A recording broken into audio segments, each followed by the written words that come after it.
It's still a very active scene on Tecumseh Trail where Seneca County Sheriff's deputy was shot today. You can see behind me evidence markers on the ground. You being the sheriff and hearing something, and you're hearing over the radio that shots fired, sheriff's deputy is down. What's going through your head at that moment? People who live at the Woodsmore apartment said they've worried about these trees for quite some time, reached out to the landlord, and he did nothing. Right near homes and then next to a major highway, an advocate for the North End says that this facility should not have been built here to begin with. This is movement that a lot of people hoped for in Sandusky County. When Heather Bogle was found murdered back in April of 2015, the case went in multiple directions and then it just ended. Game 7 was a win or go home for the Cavs. If you were like me, you're on the edge of your seat if you could sit down, or you're standing up, you're shouting, you're screaming. I can't imagine that anyone who works downtown actually having to go to work today with 1.3 million people packing downtown Cleveland. Bill on Monday at 2:27, using sunglasses, that won't work, and even using your hand to shield your eyes from the sun, that won't work either. So use your solar eclipse glasses when you're looking at the sun. The superintendent admits that what Russell Smith did in his personal life was a hit to Springfield schools. Now, he maintains that today was a great start to the school year, and he tried to reassure parents that Smith will not have any contact with students. Just a normal day looking at bikes. Tristan Moorhead thought she was just getting an idea of which bike she wanted. She never thought she was going home with one. Deputies have been here on Durham Accord since 8 o'clock this evening. They tell me that they have pulled over 20 people, made 2 OVI arrests and 2 citations. Colors represent loyalty. They like, oh, where you from? Colors shoot, stab, transport drugs. I'm from over Crip neighborhood. Colors stop rivals from entering another gang's block. You know, I'm over from X block area. And colors can kill. I lost count of how many people I know from both sides. Folk, Moody Manor, Cherry Woods, the list goes on, all claim territory in various Toledo neighborhoods and all claim a certain color. Gang life, it's easier to get in than get out. Paul Parker says he was 15 when he chose to wear blue. They had the money, they had the cars, they had the girls, and I wanted money, cars, and girls. That lifestyle was more appealing than playing sports with his 4 older athletic brothers. When they was going to the practicing, I was exploring the neighborhood. The line outsiders couldn't cross was a 3200 block of Maplewood, but unlike some, crime didn't lure Parker in. I didn't look at the violence of, having to fight different people or possibly being in shootouts and stabs and all those type of things. I looked at it as like more so a brotherhood.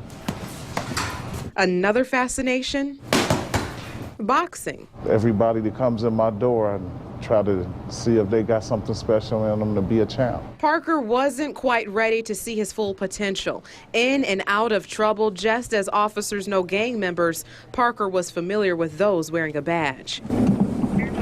Meet Lieutenant Ed Bombries. Definitely the gang officers get to know gang members, their activities, where they hang out. As the commander of Toledo's gang unit, he's memorized names, colors, and signs. We do have Hispanic gangs, we have white gangs, and people always seem to forget that motorcycle gangs are also gangs. In unmarked vehicles, Lieutenant Bombries proactively patrols the streets with the main focus, crime suppression. One's a blue team, one's a red team, and they don't like each other, I guess. Throughout the years, turf wars took over, but inside these walls, relationships formed.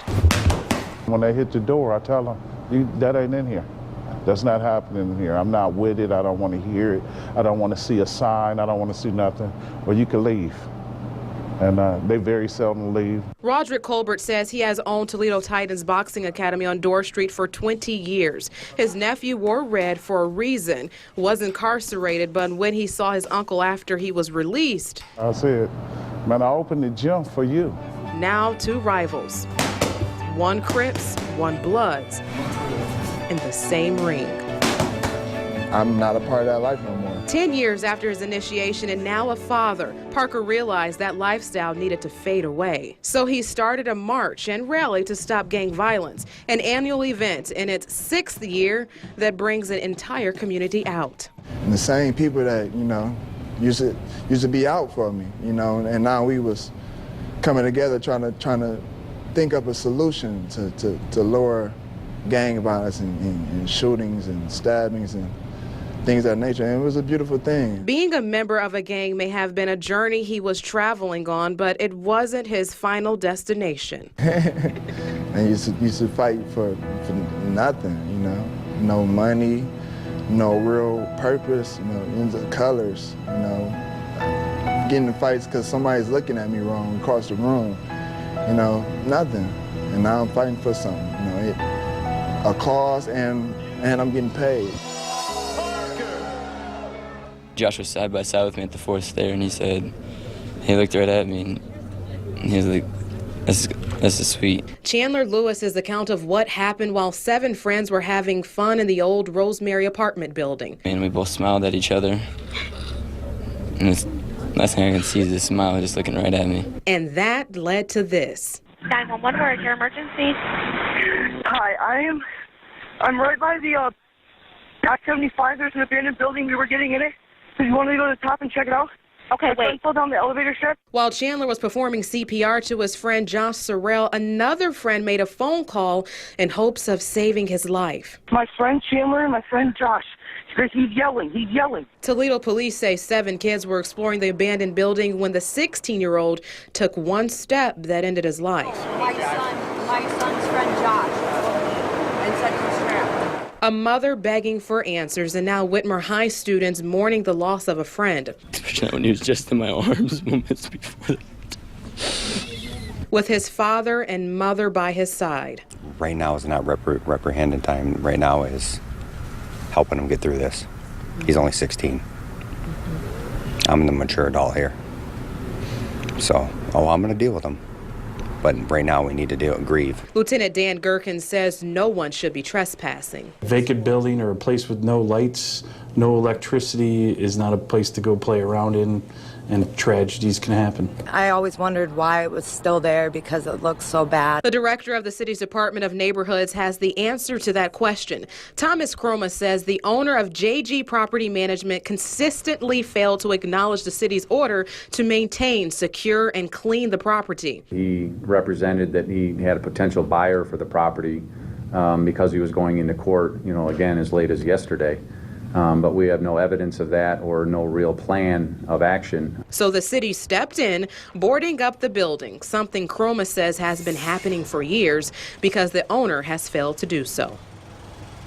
Many of the kids that were in that abandoned building were at the vigil. As of now, police say they will not be fined. Reporting live, Brigette Burnett, 13 ABC, Action News. 12:14 Monday afternoon, 2 men walk into Toledo's Island Variety on Dearborn Avenue. One is there to take out cash. The other allegedly wants an easy mark. The man in a zip-down hoodie scopes out the scene to finally wait in line right behind his target. Out the door he goes. The alleged suspect quickly rushes after. At the car, they have a brief conversation, walks to the passenger side, waits for the door to unlock, and gets in. Off they go. This is when the man claims he was robbed. Toledo police were searching for this man with a scar on his head and shaven face.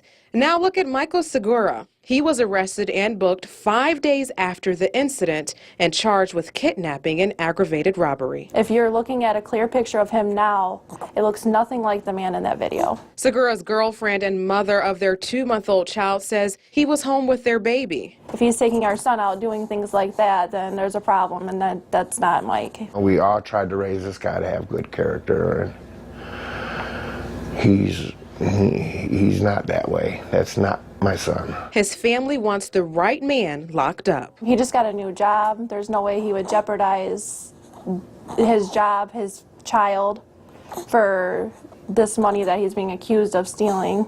I wouldn't even picture Mike to hold a gun. So this is not like him at all. Do you have any guns in your house? No. No. As for this man whose face is plastered on the wall of shame, Segura's family wants to know who he is. These false accusations, we got to clear this up.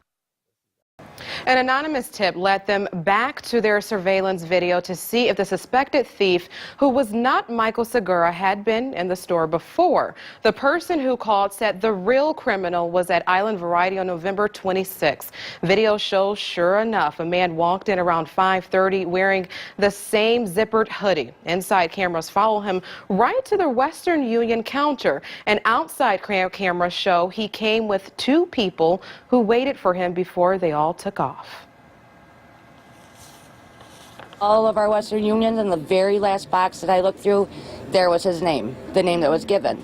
So we pulled the camera, and the same guy who did that to the guy got that Western Union. I am just so happy for the family right now. It's Christmas time. We knew it wasn't him, you know, with all the pictures, and I just wanted justice for Mike, and I don't know the guy, never met him, and I'm glad that we figured it out. As for Michael Segura, he faced a Lucas County judge this morning. He and his family crying in the courtroom. Bond was set at $200,000. His family came up with the money, and he was released from jail to be back at home with his girlfriend and their 2-month-old baby boy. Toledo police told me 2 individuals identified Segura, and that's why they had probable cause to issue a warrant. However, TPD is looking at new evidence in this case. Diane, back to you. Toledo police withdrew the charges against Michael Segura. You know, it's because of a lot of detective work from people in the community. I have talked to Michael's family, employees at Island Variety, and Toledo police. Now, when I found out that TPD might have the wrong man behind bars, I sent them the information I knew. Now, even last night when employees told me they checked surveillance video and realized a suspected thief was at the store more than once, I sent that information to police. A tip led everyone to a Western Union. Then it took no time to find out the man's name, address, phone number, and even his mother's name. After looking at cameras from outside the store, we noticed the suspect didn't travel alone, and those at the store knew his friends. Now, all of that information I sent to police. And sure enough, 2 days later, Lieutenant Joe Heffernan told me charges against Michael Segura were withdrawn. From the start, people knew he wasn't the man behind a recent aggravated robbery and kidnapping. I am just so happy for the family right now. It's Christmas time. We knew it wasn't him, you know, with all the pictures, and I just wanted justice for Mike, and I don't know the guy, never met him, and I'm glad that we figured it out. Segura has an attorney, and his sister says that they will fight this case. Toledo police are still investigating. Live downtown, I'm Brigette Burnett, 13 ABC Action News. This has changed Michael Segura's life. He says he turns on his GPS on his phone when he's out and always looks to see if a business has surveillance video to make sure his whereabouts are recorded. A knock on Michael Segura's door Friday, December 2nd. He says that's how the nightmare starts. I go to my door at 7 o'clock at night on a Friday night, and I open my window and it's a police officer. So he waves to go around back because he doesn't use the front door. I take 2 steps out and I have 3, 4 cops in my face with tasers, and I'm just like, whoa, what is going on? At that moment, in a shirt, shorts, and sandals, he was arrested and taken to the Lucas County Corrections Center. What is going on? Can you tell me what I'm being arrested for? Like, what? I have no idea what's happening right now. Angry and confused, Michael didn't realize the severity of the situation he was in.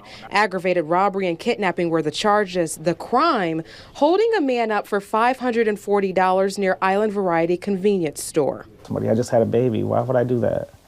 Why would I have a good job.